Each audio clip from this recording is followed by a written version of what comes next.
Let's see how to stop sharing Instagram stories to Facebook.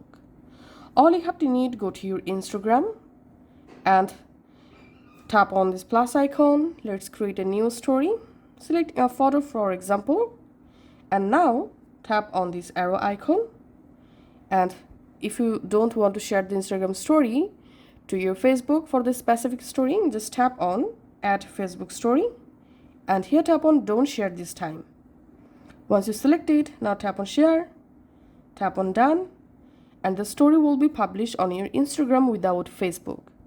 And if you want to turn off automatically sharing your Instagram story to Facebook, then go to your profile, tap on menu, tap on account center, tap on sharing across profiles, and share from, select your Instagram account, share to, here you will find your Facebook account. Automatically share, just disable your Instagram story.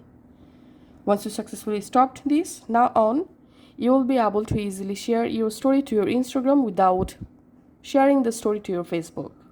Thanks for watching.